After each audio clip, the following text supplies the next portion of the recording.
Yo! What's up? Mga Kayokabs, isang magandang gabi po muli sa inyong lahat mga bayang kalorista. Siyempre, narito na naman po muli ang inyong lingkod, Master Lekim. At siyempre, kilala nyo naman kung sino yung kasama kong nakatambay ngayon dito sa inyong harapan mga bayang kalorista. At siyempre, welcome back po muli dito sa ating Master Lekim TV. Bago ko po simulan tong ating video ngayong araw na ito, make sure dapat nakalike na po tayo at nakasubscribe. Huwag niyo po kalimutan hit yung notification bell or bell icon sa baba nitong ating video para palagi kayong maging updated sa mga susunod ko pa pong mga i-upload na video. Maraming salamat bayang kalorista. At syempre ngayong gabi mga bayang kalorista, syempre meron po tayong muling konting silip at giya. Race analysis sa karera para po ngayong araw ng Miyerkules. Happy Wednesday Racing, January 14, 2026. Dito tayo ngayon sa PJC Padre Garcia, Batangas. At meron po sila inihandang 7 races na magsisimula po sa ganap na alas 5:30 ng hapon. Medyo mahirap yung ating lineup mo yung araw na ito. Bayang kalorista, pwedeng magdihado ha. Kaya sipat kayong maigi. Dito sa karera na to, medyo maganda naman ng mga dividendo dito. May lumusot ng mga ilang Yamado or Dihado. Talagang maganda yung dividendo talaga. Lalo pag may nagkaroon pa ng mga long shotan, bayang kalorista. Kaya makibalita kayo sa inyong mga kaibigan or mga kakilala. Bagamat wala tayo shoutout muna ngayon, wala pa mga napapa-shoutout sa atin Bawi na lang po ako next video natin. Siyempre, puntahan natin agad ating mga konting silip at na to.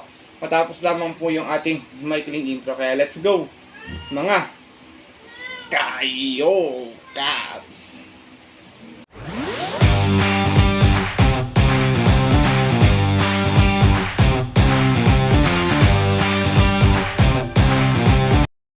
At gaya nga po nang nabanggit ko kayo na sa ating intro, meron tayong 7 races na lalargaan ngayong araw po ng Miyerkules. Meron tayong isang winner take all, isang pick 6, isang pick 5, isang pick 4. Ang ating distansya po lahat po is 1200 meters. At ang ating pinakamaraming kabay is 13 runners po yung ating final race bayang kalorista. Medyo mahirap yung lineup, sipat kayo maigi. Palakasan ng loob sa inyo mga sosolohin. Talagang patibay na lang talaga ng mga kung medyo nagtitipid ng kapital, bayang kalorista. Pero kung may pang-kapital naman, kaladkad tayo ng mga dihadong porsyonado natin para makachamba tayo ng mga exotic bets. Kaya ito, simulan ko na rin agad ating mga konting silip kasi siyempre wala na po patumpik-tumpik pa. Good luck po sa inyo lahat mga bayang kalorista. And happy racing, start na po tayo.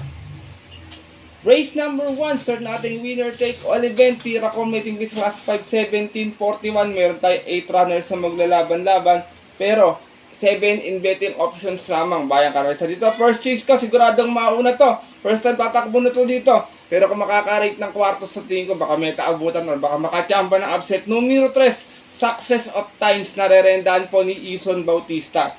Nanalo po ito noon sa Malbar, may 115.4, banderan tapos 1-1 out of 8 runs sa laban-laban. Same rating base sa tempo ng December 3. Tinalo niya po doon yung nayamadong si Dugong Bughaw. Same rider na rin, Ison Bautista para sa ating numero 3 si Success of Times. Second choice ka, problema, aparato, tsaka distansya, pero kung makakasalida na maalis, nakaraan, semi-banderan tapos naman ito, nanalo ito, bayang kalorista Numero 4, Grey Galloper, horse to beat, title holder. Narerendahan po ni Patty Dilema. Ito kabayan na ito nakaraan, semi-bandera tapos na ito last race, may 126 flat to sa 1400 dito sa PJC, umalis ng 3-1 out of 7 runs sa laban-laban. Same rating visit po ng December 28, na-upset niya po doon yung outstanding na si Summer Rule. For Mark A. Alvarez, balikang renda kay Patty Dilema para sa ating numero 4 si title holder. Wag lang magbabalik yung bisyo talaga itong hindi lumalabas agad sa aparato. Race number 1, mga bayang kalorista, kung may masipat kayo pang upset, umpisa ng winner take all, di may iwasan yung upset minsan, sipat kayo maigi na lamang. First choice ko po muli, Dihado, numero 3, Success of Times. Second choice, horse to beat, numero 4, title holder. Good luck po. At lipat na po tayo sa ating race number 2, start nating pick 6 event, another Piracom Meeting List Class 5, 1741. Meron tayong 10 runners na maglalaban-laban dito, pero 9 in betting options lamang, bayang kalorista. Dito bayang kalorista, long shot of the day ko to, nabitin last time to. Numero 10, Ty Will Be Done, narerendahan po ni JT Zarate. Maganda yung position. Tingin ko baka ma-irate agad to ni Jeff sa unahan. Makakwartos, tingin ko baka makaraos na. Last run nito, 1400, na segunda ito, umalis ng 2-1, nagtala ng 128.6 out of 7 runs sa laban-laban. Same rating visit po ng December 28. Last race, Kung saan ang nanalo po doon, inabot siya ng kabayong si Surplus Boy. Same rider na rin, JT Sarate para sa ating numero 10 na si Ty Will Bidan. Kung sakaling hindi siya pagbibigyan sa unahan dito ni Golden 8, Pretty Penny Solution ay pwedeng mapaborto sa mga Derimatic. Ito, sama ako second choice. Matulad yung Derimatic ito kay 1200. Kung makakapwesto ng maaga, malaki panalo. Numero 2, I Love Mati. Narerendahan po ni JB Guerra. Ito naman si I Love Mati. Last run sa 1200. Tarsera dito. May 115.2 months na 4-5 out of 6 stars na naglaban-laban. Same rating base natin po ng January 3. Kung saan ang nanalo po doon yung kabayong si Primero Soldado. Same rider na rin, JB Guerra para sa ating numero 2 na si I Love Mati. Kung natatandaan niya, nanalo ito noon 1300 dito sa PJC rin. Race number 2, bayang kari sa lowest group to, sipat maigi sa inyong mga kursunada at sa inyong mga exotic bets. Long shot of the day ko po, numero 10, Ty Will Bidan. Second choice, numero 2, I Love Mati. Good luck po. At nato na po tayo sa ating race number 3. Start nating pick 5 event. Pira committing this class 442.56. Meron tayo 8 players na maglalaban-laban pero 7 in betting options lamang. Dito, first choice ko, baka bumawi to dito. Napaaga ng kuha to last time. Numero 3, Blue Mystic. Narerendahan pa rin ni Elvin Abrea.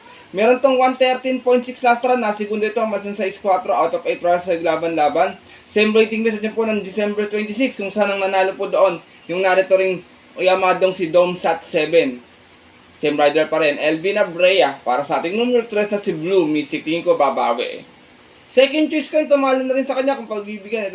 Bibigyan talaga siya ng suki card. Numero 8, Domsat 7. Narerendahan po ni Ray Mark Simasio. Dun sa karera na yun, may 112.8 na nanalo siya. Mas ng 4-5 out of 8 hours sa laban-laban. Same rating base, same date. Same rider na rin, Ray Mark Simasio. Maganda yung post position. Nating numero 8 si Domsat 7. Race number 3, mga bayang kadarista. First choice ko po muli, pwedeng makabawi. Numero 3, Blue Mystic. Second choice, numero 8, Domsat 7. Good luck po. At narito na po tayo sa ating race number 4. Simulan na ating pick 4 event. Another Pira committing this class 442.56. Meron tayo 8 hours na maglalaban-laban muli pero 7 in betting options lamang. Dito, first choice ko, baka makapagbigay na upset, meron na to eh, baka kumukuha ng tempo to. Baka magkaroon kasi ng early speed battle, manggaling kay C-Rise tsaka Lucky Gem. Ito, pwedeng nakapwesto agad sa una at tapwestuhan nila eh. Numero 5, Coming Early, narerendahan po ni Patar, ni Eminem Gonzales to, gamay ni Mark Gonzales to eh. Meron tong 112.6 last run, na segundo ito, malis ng 2-3, ay 4-3. Out of 7 bars naglaban-laban, same rating din sa po ng January 3. Kung sa kayarang napanalunan ng yamadong si Lily Bell. From John Paul A. Guse, this time ang lerenda po, Mark Gonzales. Para sa ating numero 5, si Coming Early. Second choice ko, horse to beat, imported horse, numero 7, Calens. Narerendahan po ngayon ni JT Zarate, 57 niya peso, bukang di na maiingayin, malaking kabayo kasi ito eh. Last run, natalo to, baya po to, segunda lamang, may 125 plus sa 1400, umalis na 1-2 out of 6 stars na naglaban-laban. Same rating base natin po ng December 24, kung saan sinuki siya nung kabayong si Bid for Fame. For Mark A. Alvarez sa mga renda, JT Zarate para sa ating numero 7, si Calens. Race number 4, mga bayang kalarista. First choice ko po muli, numero 5, Coming Early. Second choice, horse to beat, numero 7, Calens. Good luck po. At nato na po tayo sa ating race number 5. Another Pira committing base class 5-17-41. Meron tayong 8 runners sa maglalaban-laban. Ito kaya na to, marami ko nakita matulin dito. 1, 2, 3, 5, 6, 7. Yan puro matutulin niya. Pero tingin ko, dito ako, di sila makauna rito. Iba kasi ayaw rin ito. First choice ko, nagbabalik. Numero 2, Advance Party. Narerendahan po ni Noel C. Lunar. Itong si Advance Party, may 119.2 sa barrier run sa Malbarlatan. Natalsera to, mas ng 4-3 out of 5 bars sa laban-laban. Itong kabayan na to, meron ng remate ngayon, bayang kalarista. Sa isang barrier run noong December 19, kung saan ang nanalo naman po doon yung imported horse na si Solidaria. From Ison Bautista, this time ang Rolendan, Noel Lunar. Para sa ating numero 2 na si Advance Party. Second choice ko na mga pwedeng tumanglaw lang sa pwestuhan, numero 5, Golden Petita. Narerendahan po ni Ryan Base. Ito naman, may 115.4 sa Malbar nun, dumating ng pang-anim. Malis ng 2-2 out of 8 runs sa laban-laban sa rating base 1741 natin po ng January 7. Doon po sa kayarang napanalunan nung dihadong si Walking on Sunshine. Same rider na rin, Ryan A. Base para sa ating numero 5 si Golden Petita. Kung sakaling magkakaroon ng early speed battle, di nila pagbibigyan sa unahan si Advance Party, pwede makinabang yung mga ririmating mag-aabang lang. Ito third choice, sama ko. Numero 6, Biglang Buhos, narerendahan po ngayon ni Raymark, ni RB Simplicio. Itong kabayan ito, galing sa panalo last time sa Malbar, may 114.6. Umalis ng 1-4 out of 8 rounds sa laban-laban. Same rating message po ng December 19. Tinalo niya po doon yung kabayong si La Republica. From Don Marlon de la Cruz, isa yung maglalenda, RB Simplicio. Para sa ating numero sa isa si Biglang Buhos. Race number 5, Bayang Kalerista. First choice ko po muli, numero 2, Advance Party. Second choice, numero 5, Golden Petita. At third choice, numero 6, Biglang Buhos. Good luck po. Tahimik nitong ba ito? Walang kagalaw-galaw, nakatayo mo lang. At nato na po tayo sa ating penultimate race ngayong araw po ng Miyerkules sa ating race number 6. At isa itong Pira Commuting Base Class 442.56. Meron tayong 9 runners na maglalaban-laban dito. Maraming matulin dito. Spellbound, Winter on Fire, Megan Maxine, Grand Jackpot, Liquid Gold. Yan, mga matutulin yan. 1200 dating distansya. Pwedeng iba dyan. Pumwesto lang. Dumiskarte ng abangan lamang. Pero dito ako, first choice ko, ito sigurado mauuna dito Imported horse. Numero 4, Winter on Fire. Nararendahan po ni Boji Henson to. Meron tong best time na 113 sa 1200 sa Malbar. Natasera to noon. Mas ng 5-3 out of 8 runs sa laban-laban. Same waiting decision po ng November 21. Dun po sa kayarang napanalunan ng kabayong si Runway 10. From Christian Palapil, isa yung mga renda, Boji Henson. Para sa ating numero 4 ang si Winter on Fire.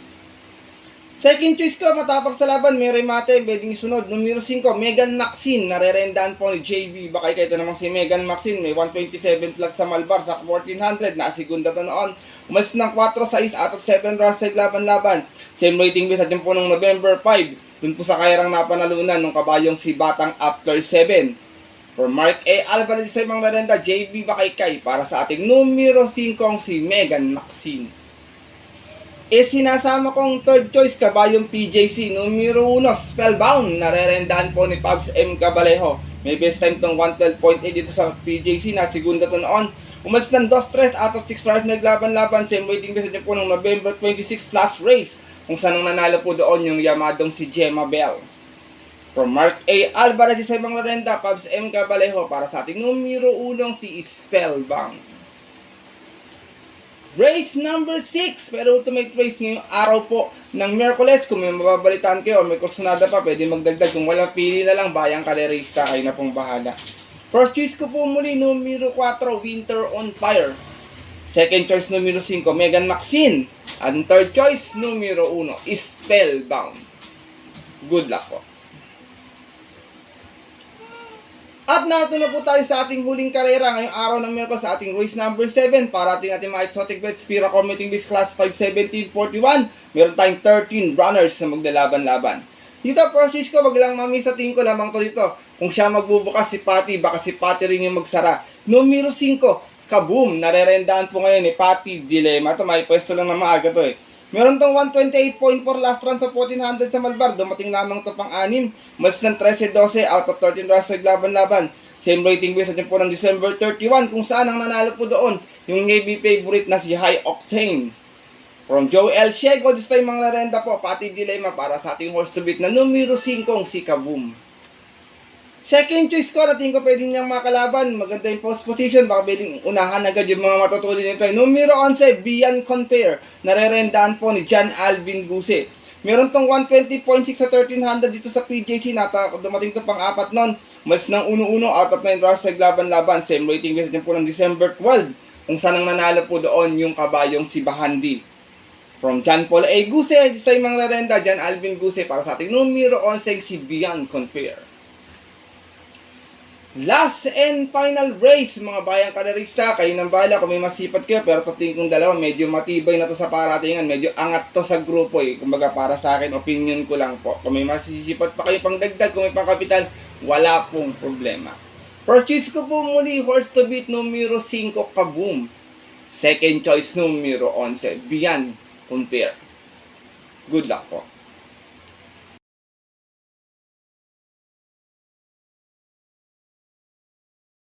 At yun, mga Bayang Kalerista, at ang ating mga kayo Kabs, natapos na po itong ating video na ating konting silip at giya ngayong araw po ng Miyerkules na sana po makatulong po sa inyong diskarte at para na yan, maging gabay po o maging asintahan. Kumbaga, may mga ilang tayong diado rito na sana makachamba, makapagbigay sa inyo kahit sa mga DD1 or mga pick 4, pick 5 lamang, bayang karerista.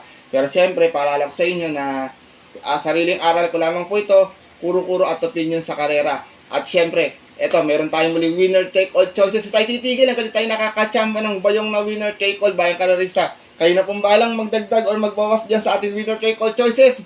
Dalawang solo ko dyan sa kay ni Patty. Kayo nang bala kung makakalisot yan sa dalawang sa kay ni Patty. Tingin ko medyo may dividendo naman po yan. Kung may dadagdag kayo, walang problema. Kung may babawas kayo, wala din pong problema. Bayang karerista yan po. Ipagbibilihan kayo ating winner take all choices. Good luck po sa inyo lahat. Siyempre, sariling aral ko lamang to, kuro-kuro at opinion sa karera.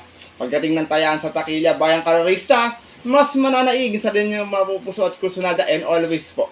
Kayo pa rin siyempre yung masusunod. Good luck po muli sa inyong lahat and have a blessed Wednesday racing.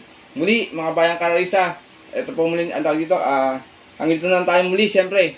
Kinasusod ko pong upload na video. Ito po muli ng lingkod, Master Likim, at siyempre kasama natin, kilala ko. Kilala nyo. Sorry, kilala nyo pala. Tahimik lang, na walang kaimik-imik si Suke. Na always po kami nagsasabi sa inyo, nagpapaalala na ang karera po, dapat po libangan lamang ha. Yung tinutsambahan lang at talagang tapatan lang. Minsan swerte, minsan malas. Pero pag napagbigyan po tayo, syempre, huwag ating kalimutan magpasalamat ha. At tulong tayo sa ating kapwa. Kahit sa simpleng pamamaraan lamang, ika nga, share your blessings mga bayang karerista.